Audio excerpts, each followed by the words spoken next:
श्रीराम नमस्कार. आज 20 नोव्हेंबर 2021. श्रीमद भगवद्गीता भाग 113. खूप दिवस झाले, खूप महिने होऊन गेले. भगवद्गीता या सदरामध्ये खूप फरक पडला.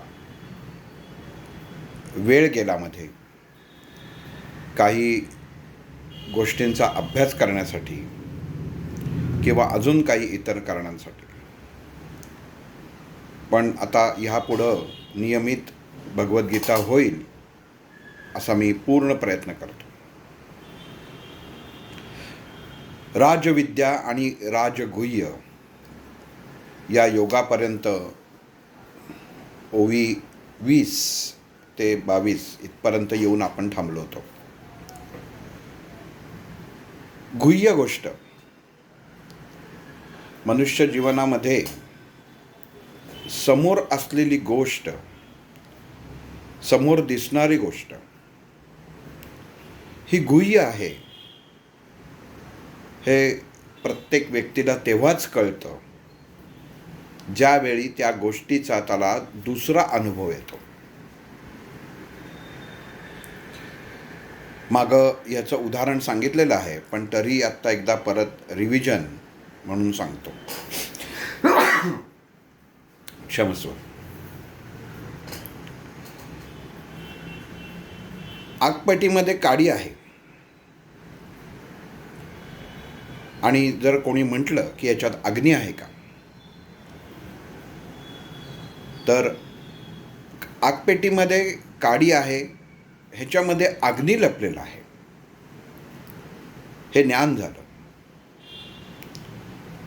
पण जेव्हा ती काडी त्या काडेपेटीच्या पृष्ठभागावरती घर्षण केली जाते, घासली जाते, आणि जेव्हा अग्नी निर्माण होतो, त्या ज्ञानाचं रूपांतर अनुभवात होतं. गुह्य लपलेला आहे अग्नी, हे गुह्य झालं. पण क्रिया झाल्यानंतर, क्रिया केल्यानंतर त्या अग्नीचं प्रगट होणं हा अनुभव आहे. राजगुह्य आणि राजविद्या योगामध्ये भगवंतांनी अर्जुनाला हे सांगायचा प्रयत्न केला की तू मला येऊन मिळ, तू माझ्यात सामील हो. अर्जुन कोण आहे? तर आपण सर्व अर्जुन आहोत. हा जो उपदेश आहे हा भगवंतांनी हा आपल्या सारख्या सर्वसामान्य, अर्जुन जरी अतिसामान्य होता तरी हे ज्ञान घेताना त्याला सामान्य व्हायला लागलं, म्हणून त्याला ते ज्ञान प्राप्त झालं. एखाद्या वर्गामध्ये एखादा विद्यार्थी किंवा एखादा माणूस कुठं संवाद चालू असेल, परिसंवाद चालू असेल, तर अतिशहाणा असतो आणि आपल्या ज्ञानाचं प्रदर्शन करतो. आणि जेव्हा ते ज्ञानाचं प्रदर्शन केलं जातं आणि जो वक्ता बोलणारा असतो त्याच्या लक्षात येतं की हा अति अहंकार भरलेला व्यक्ती आहे आणि जे ज्ञान देण्यासाठी तो आलेला असतो तो ते देत नाही. सांगायचा हेतू असा की कधीही आपण विद्यार्थी होऊन राहावं, सामान्य होऊन राहावं. अतिसामान्य व्हायचा आपण प्रयत्न केला तर आपल्या मनुष्याचं ज्ञानाचा तिथं पूर्ण विराम होतो.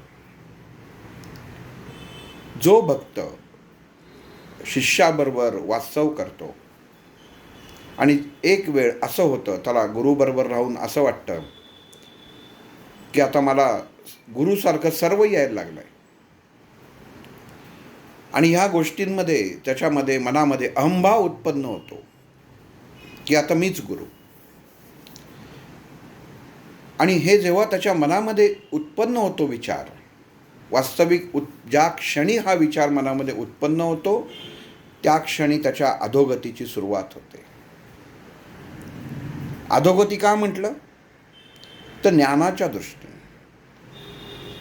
जे ज्ञान तो प्राप्त करण्यासाठी आलेला असतो आणि त्याला काही मोजक्या काही गोष्टी माहिती पडतात आणि त्याला असं वाटतं की हे सर्व सोपं आहे, ह्याच्यात काहीच अवघड नाही. आणि गुरुची अवहेलना करून तो जेव्हा दुसऱ्याला ज्ञान द्यायचा प्रयत्न करायला लागतो आणि स्वतःला गुरुस्थानी मानायला लागतो, त्यावेळी समजावं की मनुष्याची अधोगती चालू झाली. सद्गुरू एकच, आपण कायम शिष्य होऊन राहावं. हनुमानाने कधीही रामाच्या पेक्षा जास्त मी वर शक्तिमान आहे किंवा मी पण राम होऊ शकतो हे करायचा प्रयत्न केला नाही. कायम दास म्हणूनच राहिला, कधी जीवनात प्रश्न विचारले नाही. हे खूप महत्त्वाची गोष्ट आहे की हनुमंतांनी कधी रामाला प्रश्न विचारले नाहीत आणि म्हणून त्याला सर्वश्रेष्ठता प्राप्त झाली. तसं या अध्यायामध्ये भगवान श्रीकृष्ण अर्जुनाला सांगताय की हे कौंतेय, हे जे शरीर आहे,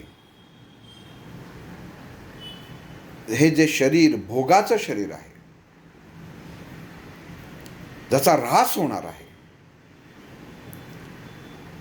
जे कायमचं नाही आहे, जे क्षणिक आहे, हे घेऊन तू माझ्याशी एक रूप हो.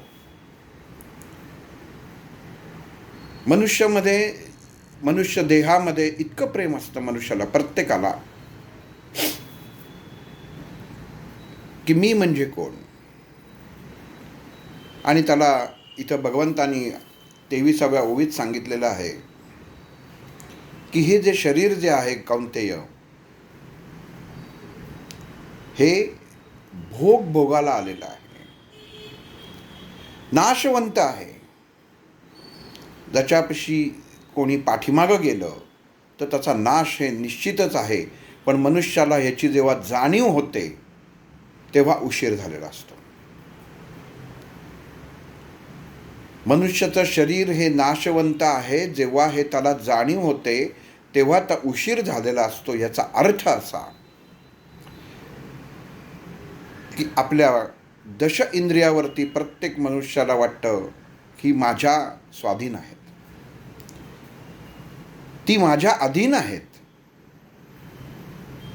पण वास्तवमध्ये मनुष्य जेव्हा या इंद्रियांच्या अधीन होतो तेव्हा स्वतःचा ऱ्हास करून घेतो, स्वतःचं नुकसान करून घेतो. आपण रोजच्या जीवनामध्ये म्हणतो मी स्वामींचा दास होऊन राहतो, मी गजानन महाराजांचा दास होऊन राहतो, मी अमुक गुरूंचा दास होऊन राहतो. पण हे होण्यापेक्षा तुम्ही त्यांचे होऊन राहिलात म्हणजे स्वतःचं अस्तित्व हे नाहीच. माझं जे काही अस्तित्व आहे हे माझ्या गुरूंमुळे आहे, त्या स्वामींमुळे आहे, त्या महाराजांमुळे आहे, त्या भगवंतामुळे आहे. हे मनुष्याला जेव्हा ज्ञात होईल आणि त्याचं तो आचरण करेल तेव्हाच तो त्या परमात्म्याला, भगवंताला जाऊन मिळेल. आणि इथं भगवान श्रीकृष्ण अर्जुनाला सांगतात की अर्जुना, अरे फक्त चांगली विचार करणारी माणसंच मला येऊन मिळतात असं नाही आहे, किंवा त्यांचंच मी चांगलं करतो असंही नाही आहे. जी माणसं वाईट विचारी आहेत त्यांचंही मी चांगलं करतो. गंमत बघा, भगवंतानी भगवद्गीतेमध्ये राजविद्या राजगुह्य योगामध्ये 23 ते 27 मध्ये ओवी संख्या, ह्याच्यामध्ये अर्जुनाला सांगतात जे वाईट विचार करतात ते सुद्धा मला येऊन मिळाले तर त्यांना मी आपलंसं करतो. मग जर आपण विचार असा, एखादा सर्वसामान्य माणूस असा विचार करेल, हो का असं जर भगवान श्रीकृष्ण गीतेत सांगत आहे तर याचा अर्थ मी कसाही वागलो तरी भगवंत मला जवळ करणार आहेत हे निश्चित, असा माणूस अर्थ काढून मोकळा होतो. पण मग वास्तव काय आहे? मग भगवंत जेव्हा एखादा अविचारी माणूस असेल, एखादा दुर्गुणी माणूस असेल तर त्याच्या जीवनामध्ये असे प्रसंग उत्पन्न करतो की त्याला भगवंताच्या शिवाय पर्यायच राहत नाही.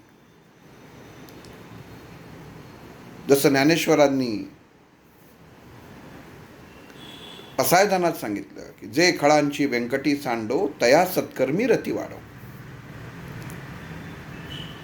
विचार चुकीचा करणारी, वाईट वागणारी माणसं ही नष्ट होत मागितलेली नाहीये. मनुष्य जीवनामध्ये मनुष्य नष्ट होऊन उपयोग नाही. त्याची जर वृत्ती बदलली, त्याची जर प्रवृत्ती बदलली, तर मनुष्याचा नवीन जन्म झाल्यासारखाच असतो.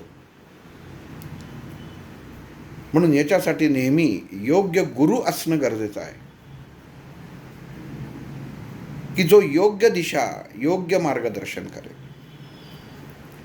आणि इथं भगवंतानी अर्जुनाला जे मार्गदर्शन केलं तिथं सांगितलं की चुकीचा विचार असेल तोही मला मिळेल. जो क्षुद्र असेल, इथं जातीचा संबंध येत नाही, इथं विचारांचा संबंध येतो की जो क्षुद्र असेल, जो चांडाळ असेल, त्याला सुद्धा मी जवळ करतो. कारण काही ह्या प्रवृत्ती असतात माणसाच्या मध्ये. माणूस वाईट नसतो, त्याच्यावर झालेले संस्कार, त्याच्या जीवनामधल्या घडलेल्या घटना, ह्याच्यामुळे त्याची वृत्ती, याची वैचारिकता तशी तयार झालेली असते. मनुष्य जन्म जेव्हा होतो तेव्हा काय तो मुळामध्येच वाईट विचारांनी जन्म घेतलेला नसतो. जेव्हा संस्कार केले जातात, आईवडील संस्कार करतात, घरची माणसं संस्कार करतात, योग्य वेळी योग्य गुरुचं जीवनामध्ये येणं हे खूप महत्त्वाचं आहे. हे सुद्धा संस्कारच आहेत. आणि तो जेव्हा योग्य संस्कार करतो तेव्हा तसं ती वृत्ती आणि ती प्रवृत्ती तयार होते. म्हणजेच काय झालं की कुठलाही व्यक्ती जन्मताच वाईट नसतो. कालांतराने त्याच्यावरती झालेल्या विचारांचा भडीमार हा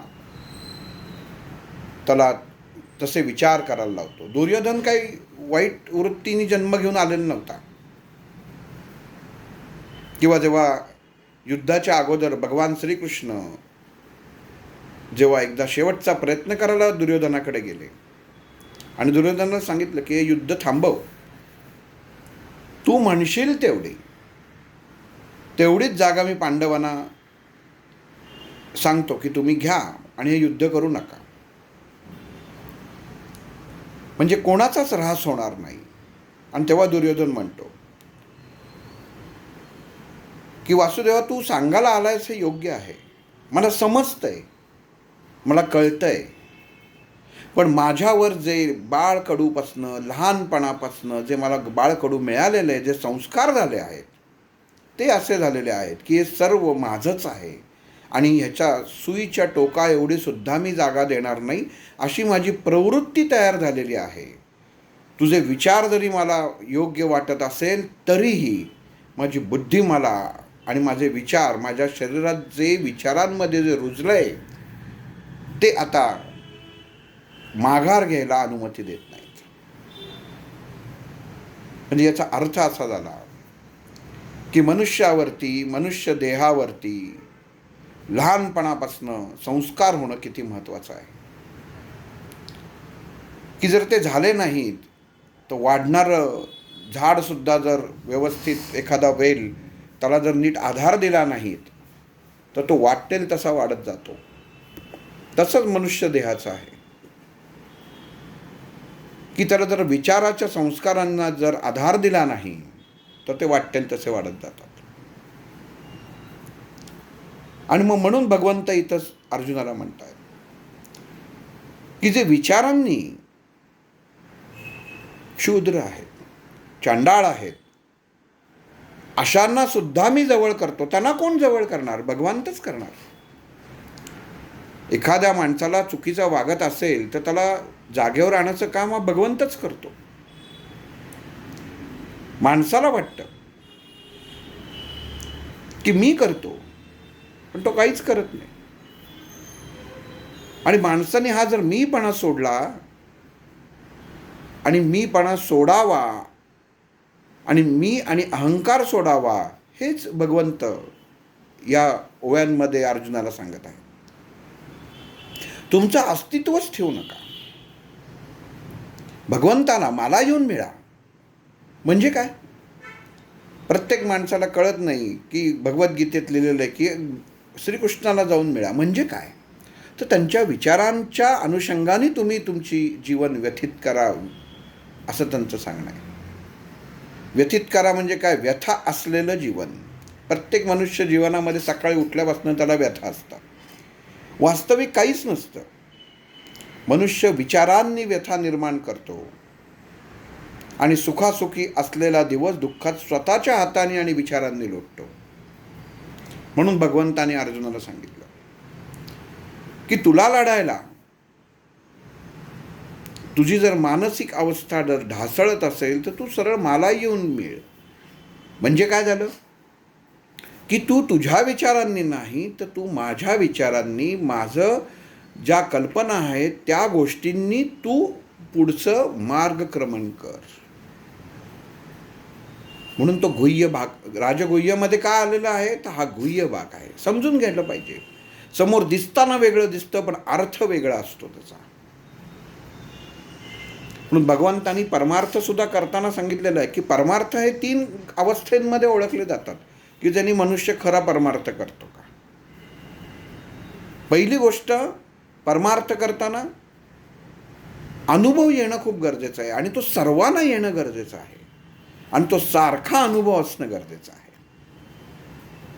मला एकट्यालाच अनुभव आला तर तो परमार्थ होऊ शकेल पण त्याला शास्त्रीय पुरावा नाही.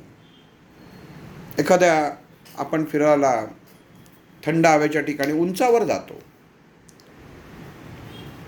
आणि जशी उंची वाढत जाते तर सगळ्यांना माहिती आहे की हवा विरळ होत जाते आणि सगळी माणसं, मग काही त्यात व्यायाम करणारे असतात, काही व्यायाम न करणारे असतात, काही सुदृढ असतात, काही रोगी असतात. पण जसजसं ते वर जातो आणि त्या ठराविक जागी येतो तेव्हा सगळ्यांना सारखाच अनुभव येतो की इथं श्वास कोंडतोय, इथं दम लागतोय. थोड्याफार फरकांनी प्रत्येकाच्या तब्येता प्रकृतीच्या अनुसार अनुभव येत असतो पण अनुभव सगळ्यांना सारखाच असतो. म्हणजे गंमत अशी झाली की सर्वांना सारखा अनुभव येणार ही पहिली पायरी झाली. आणि दुसरी पायरी अशी झाली की तो अनुभव टिकायला हवा. अनुभव आलेला टिकणं खूप गरजेचं आहे. कारण नुसतंच आम्हाला आम्ही गेलो तिथं ट्रिपला आणि सगळ्यांना असा त्रास झाला, हा अनुभव घेतलात पण नंतर तो टिकणं गरजेचं आहे. कशात टिकणं गरजेचं आहे तर विचारांनी टिकणं गरजेचं आहे. आणि इथं अहमभाव निर्माण व्हायची शक्यता असते. कसा निर्माण होतो? माझ्याबरोबर अमुक जण होते, मी रोज सकाळी उठून व्यायाम करतो म्हणून मला त्रास झाला नाही पण त्याला त्रास झाला असं म्हणून मनुष्याच्या मनामध्ये कण बर का होईना अहंकार उत्पन्न होतो. गंमत बघा कशी असते. क्षणिक असतं, समोर घडत असतं पण गुह्य गोष्ट आहे. मीपणा आणि अहंकार कसा उत्पन्न होतो तर असा उत्पन्न होतो. सगळे बरोबर गेलो पण मी रोज व्यायाम करतो म्हणून मला त्रास झाला नाही, झाला पण कमी झाला. म्हणजे अनुभव आला पण मला कमी आला. पण अनुभव आला हे तो सांगत नाही तर त्याचं टिमणी त्याच्यामध्ये तो टिमकीही वाजवतो की मी व्यायाम करतो त्याच्यामुळे मला त्रास कमी झाला. आणि इथं मनुष्याचा मीपणा आणि अहंकार हे जागृत व्हायची भीती असते. आता हे का सांगतो, एवढं महत्त्व का आहे? कारण इथं कसं होतं की मनुष्य हा दुसऱ्याच्या तब्येतीनुसार हा स्वतःची तब्येत मोजमाप करायला जातो की अमुक अमुक व्यक्ती त्याला चालवत नाही, तो जाड असून तिथं वर आला, त्याला एवढा त्रास झाला पण त्याला काही झालं नाही आणि मी व्यवस्थित व्यायाम करतो आणि मला काहीच झालं नाही म्हणजे असं काही हरकत नाही, आपण जरा थोडासा व्यायाम करतो किंवा रोजची जी दिनचर्या आहे त्याच्यात थोडंसं आपण थांबायला पाहिजे, थोडासा ब्रेक घेतला तरी चालेल. ऐकायला इतकं सोपं आहे, पण हे गुह्य आहे की भगवंतानी सांगितलेलं आहे की अरे हे जे तू विचार करतोयस हा तुझ्यात मीपणा अहंकार जागृत झाला म्हणून तू थांबलास. आणि ही गोष्ट अर्जुनाला भगवान श्रीकृष्ण समजावून सांगत आहेत की मनुष्य जीवनामध्ये एखाद्या आपल्या मेंदूला जर सवय लागली तर मेंदू त्या गोष्टीच्या त्या इंद्रियांच्या अधीन होतो. एखादी व्यक्ती एखाद्या घरामध्ये काही पाळीव प्राणी पाळत असेल, असं एका ठिकाणी बघितलेलं आहे की पाळीव प्राणी पाळताना ठराविक वेळेला ती घंटा द्यायचे आणि त्या माणसाला, त्या मांजराला किंवा त्या कुत्र्याला दूध पाजायचे. ते दूध पाजलं की त्या कुत्रं ते येऊन दूध प्यायचं आणि द्यायचं.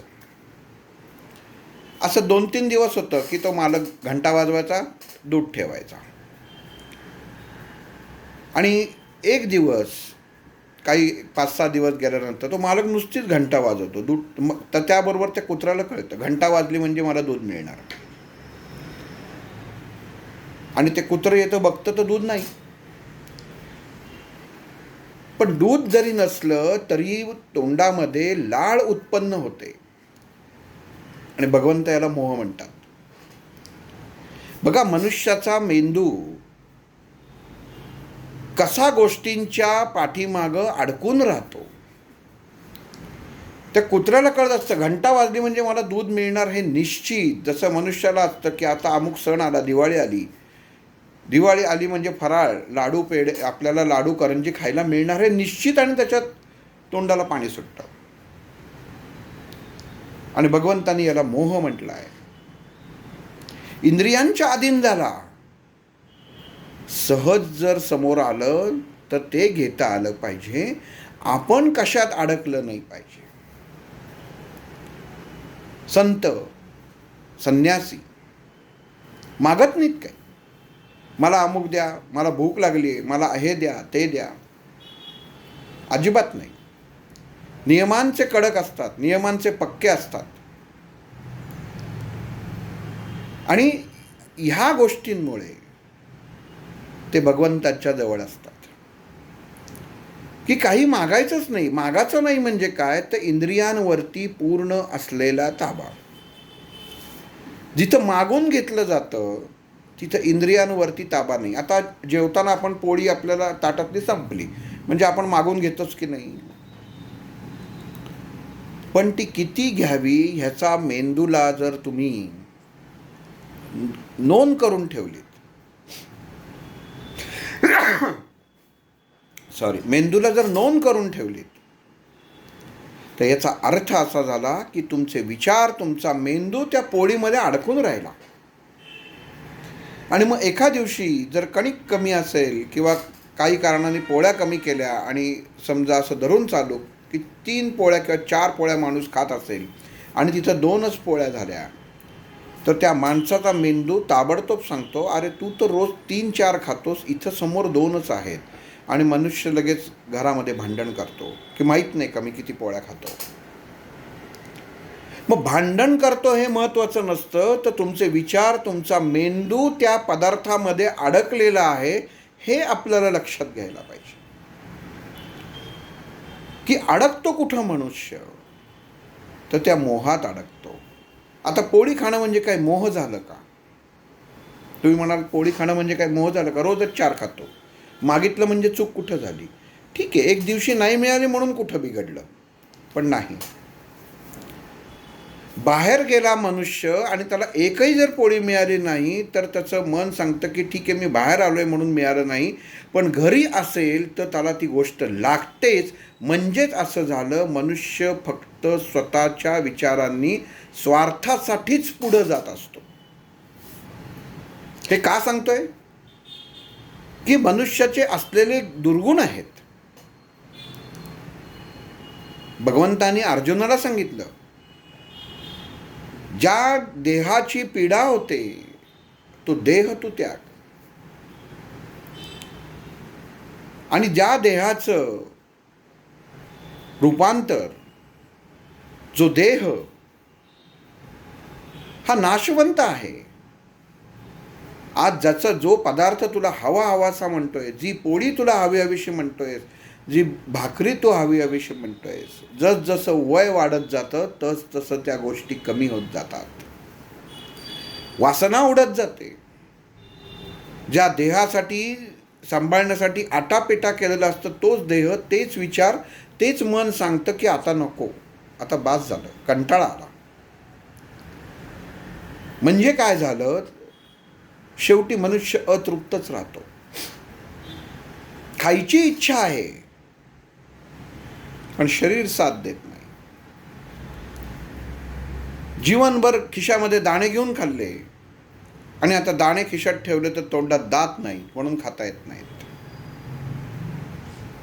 खिशात दाणे घेऊन जीवनभर चालला खाल्ला हे ज्ञान आहे, पण खिशात दाणे असून ते दात नसल्यामुळे खाता येत नाहीत हे गुह्य ज्ञान आहे. जवळ आहे पण काही करता येत नाही, आणि हे मनुष्याला समजणं आणि त्या वास्तवतेचा स्वीकार करणं हे खूप महत्त्वाचं आहे. म्हणून मग जेव्हा तुम्ही भगवंताला जाऊन मिळता तेव्हा स्वतःचं अस्तित्व राहत नाही. नद्या जसं आपण म्हणतो की अमुक नदी स्वच्छ आहे, अमुक नदी घाण आहे, पण सगळ्या नद्या जेव्हा सागराला जाऊन मिळतात तेव्हा त्यांचं अस्तित्व संपतं आणि तो सागर स्वच्छ असाच राहतो. आणि हा सागर म्हणजेच भगवंत आहे. आणि त्याला जेव्हा एकदा जाऊन मनुष्य मिळतो तेव्हा त्याचं स्वतःचं अस्तित्व संपतं आणि तो भगवंताचा म्हणून ओळखला जातो. आणि अर्जुनाला भगवंत हेच सांगत आहेत की तू तुझाहून राहू नकोस. जेव्हा शत्रूला कळेल की तू माझ्यात मिळालेला आहेस आणि आपल्यासमोर उभा राहिलेला हा अर्जुन नसून हा श्रीकृष्णाला स्वाधीन झालेला अर्जुन आहे, तेव्हा फरक पडेल. मग ह्याच्यामध्ये श्रीकृष्णाचा अहंभाव येतो का? कारण भगवान श्रीकृष्ण अर्जुनाला सांगतात की तू माझ्यात येऊन मिळ. कारण भगवंताच हा या सृष्टीचा निर्माता आहे. एखादी गोष्ट जागृत ठेवणं, मनुष्यात सगळा इंद्रियांच्या अधीन असेल, सगळं व्यवस्थित असेल, पण बाहेरचं वातावरण हे मनुष्य ताब्यात घेऊ शकत नाही. जानेवारी फेब्रुवारीमध्ये भारतामध्ये उन्हाळा असतो, काही नाही, थंडी नाही आहे, काही नाही आहे, काही नाही. उन्हाळ्याने उकाड्याने जीव हैराण झाला. आणि त्याच वेळी तो कुठल्या तरी परदेशी टूरला जातो, प्रवासाला जातो, आणि तिथं गेल्यावर लक्षात आलं की तिथं कडाक्याची थंडी आहे. आणि मग ज्या इंद्रियांच्या बाबतीत त्याला गुरूर असतो की माझी प्रतिकारशक्ती आणि सगळं चांगलं आहे, आणि तिथं गेल्यानंतर त्याला सर्दीचा त्रास होतो आणि तो म्हणतो वातावरण इथलं बिघडलं आहे. सांगायचं कारण काय की मनुष्य इंद्रियाच्या अधीन जरी झाला तरी बाह्य वातावरणात असलेला भगवंत हाच आपल्या इंद्रियांवरती अंकुश ठेवू शकतो. गुह्य ज्ञान काय आहे तर हे आहे. मनुष्य जीवनामध्ये, मनुष्य जन्मामध्ये आज अजून एक गोष्ट त्याच्यामध्ये गुह्यतेत काय कसं असतं की जेव्हा एडिसननी शोध लावला, आपण जो आज प्रकाश बल्ब सगळं बघतोय, आणि असं म्हणतात की ज्यावेळी हा शोध लावला गेला त्याच्या आधी त्यांनी 9 का 9,500 वेळा हा प्रयोग केला बल्ब बनवायचा, पण त्याला तो काही बनवता आला नाही. आणि एक दिवस असं झालं की ज्या अपार्टमेंटमध्ये तो राहत होता आणि त्यांनी मोठी जागा खरेदी केली होती प्रयोगासाठी म्हणून, आणि आजूबाजूला असलेल्या बिल्डिंगमधल्या गोष्टींमध्ये ह्याच्या प्रयोगाच्या दरम्यान आग लागते आणि वरचे 10 का 12 घरं जळून खाक होतात. आणि ही लागलेली भीषण आग, त्याचा मुलगा सांगायला येतो की बाबा आग लागली, भीषण आग लागली आहे, बघायला चला. आणि जेव्हा तो येऊन बघतो, आणि एखादी आता साधी गोष्ट लक्षात घ्या, एखाद्या ठिकाणी आग लागल्यावर मनुष्याची प्रतिक्रिया काय असेल? अरे बापरे, काय झालं, आग लागली, विझवता कशी येईल, काय करता येईल? आणि इथं उलटं झालं, ह्याच्या चेहऱ्यावर आनंद फुलला. आणि मुलाला कळेना, बायकोला कळेना, इथं आग लागली, सगळं भस्मसात होतं आणि याच्या चेहऱ्यावरती आनंद कसला आहे. आणि जेव्हा त्याला विचारलं गेलं, त्याची जेव्हा मुलाखत झाली आणि तेव्हा त्याला विचारलं गेलं, तेव्हा त्यांनी सांगितलं की उजेडाचा किती महत्त्वपूर्ण गरज मनुष्य जीवनात आहे हे त्या आगीतनं मला कळलं. आणि आपण जो प्रयोग करतोय हा योग्य आहे ह्याची मला ती आग लागल्यावरती खात्री पडली. गंमत बघितली, विनाश झाला, पण त्यातनं जी निर्मिती झाली त्याच्यामुळं आज आपण सगळ्यांच्या घरामध्ये लाईट आहे, दिवे आहेत, बल्ब आहेत. तसंच भगवंतानी मनुष्याच्या जीवनात केले. किती कौरव पांडव युद्धात मेले? हजारो मेले, लाखो मेले, 100 मेले. पण ज्या बाजूला भगवंताला हे समर्पित झाले होते हे 5ही जण वाचले. भगवंताला समर्पित का व्हायचं? त्याचं कारण हे आहे की जेव्हा मनुष्य भगवंताला समर्पित होतो तेव्हा त्याला काळजी करायची गरज नसते. म्हणून कायम भगवंतांनी भगवद्गीतेत पहिल्या ओवीपासून शेवटच्या ओवीपर्यंत सांगितलेलं की मला येऊन मिळा म्हणजे मी सांगितलेल्या तत्वांवरती, विचारांवरती चाला जीवनामध्ये, मगच तुमचं भलं होणार आहे. म्हणजे 100 जण सांगून मेले आणि इथं 5ही जण वाचले भगवंत होते म्हणून. भगवंताला त्यांनी स्वतःला वाहून घेतलं, भगवंतमय झाले म्हणून झालं. का? विचार भगवंताचे. जरी लढले वेगळे तरी विचार भगवंताचे होते आणि या भगवंताच्या विचारांमुळे त्यांना जय झालाच, पण दुसरी गोष्ट जीवही वाचला. म्हणून कायम भगवंताचा, केवळ आपल्याला मनामध्ये नामस्मरण करताना भगवंत का असावा, भगवंताला का जपावं, नुसतं मी 15 मिनिटं अर्धा तास नामस्मरण करतो, ध्यान करतो म्हणून जाऊ नका. आपण त्याच्या विचारांवरती किती चालतो आहे आणि त्याला किती आपण स्वतः त्या भगवंताला समर्पित करतो आहे. परत सांगतो, भगवंताला समर्पित होणं म्हणजे भगवंतानी दिलेलं जे ज्ञान आहे त्याच्यावरनं चालणं, हे खूप महत्त्वाचं आहे. आणि म्हणून अर्जुनाला इथं भगवान श्रीकृष्णाने सांगितलं की हे कौंतेय, तू मला समर्पित हो. वाईट जरी असले, कौरव वाईट जरी होते तरी भगवान श्रीकृष्णाने त्यांना काही पहिल्यापासून त्यांच्या बाबतीत काही वाईट चिंतलं नाही. हे युद्ध थांबवायचाच प्रयत्न केला, शिष्टाई करायचा प्रयत्न केला. पण दुर्दैवानी बाळकडू अशी होती, विचार असे होते की जे भगवंताच्या विचारांशी मिळते जुळते नव्हते म्हणून नाश झाला.